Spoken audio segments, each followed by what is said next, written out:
ಹೆಲ್ತಿಯಾಗಿರೋ ಪ್ರೆಗ್ನೆನ್ಸಿಗೆ ನಾವು ಯಾವ ರೀತಿಯಾದ ಕೇರ್ನ ತಗೋಬೇಕು?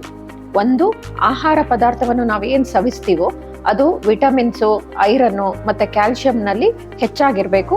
ಹಾಗೇನೆ ಡಾಕ್ಟರ್ ಕೊಟ್ಟಿರೋಂಥ ಫೋಲಿಕ್ ಆಸಿಡ್ ಮಾತ್ರೆಗಳನ್ನ ಮತ್ತು ಐರನ್ ಮತ್ತು ಕ್ಯಾಲ್ಶಿಯಂ ಮಾತ್ರೆಗಳನ್ನು ಕರೆಕ್ಟಾಗಿರೋ ಟೈಮಿಗೆ ತಗೋಬೇಕು. ನೀರಿನ ಅಂಶವನ್ನು ನಾವು ಅಟ್ಲೀಸ್ಟ್ 2-3 ಲೀಟರ್ ನೀರು ಡೈಲಿ ನಾವು ಸೇವಿಸಬೇಕಾಗತ್ತೆ.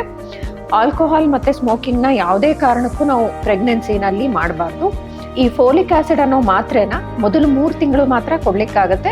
ಆಮೇಲಿಂದ ಐರನ್ ಮತ್ತು ಕ್ಯಾಲ್ಶಿಯಂನ ನೀವು ತಗೋಬೇಕಾಗತ್ತೆ. ಸೊ ನಿಮ್ಮ ಡಾಕ್ಟರ್ ಜೊತೆ ಇರೋಂಥ ಅಪಾಯಿಂಟ್ಮೆಂಟ್ನ ನೀವು ಕರೆಕ್ಟಾಗಿ ಫಾಲೋ ಮಾಡಬೇಕು. ಹಾಗೇನೆ ಸ್ಕ್ಯಾನಿಂಗ್ ಬರೆದು ಕೊಟ್ಟಾಗ ಅದನ್ನು ಕರೆಕ್ಟ್ ಡೇಟ್ನಲ್ಲಿ ಕೂಡ ಮಾಡಿಸ್ಬೇಕಾಗತ್ತೆ. ಸೊ ಇದೆಲ್ಲದ್ರ ಜೊತೆನಲ್ಲಿ ಸ್ಟ್ರೆಸ್ ಅನ್ನೋದನ್ನ ಕಡಿಮೆ ಮಾಡ್ಕೋಬೇಕು.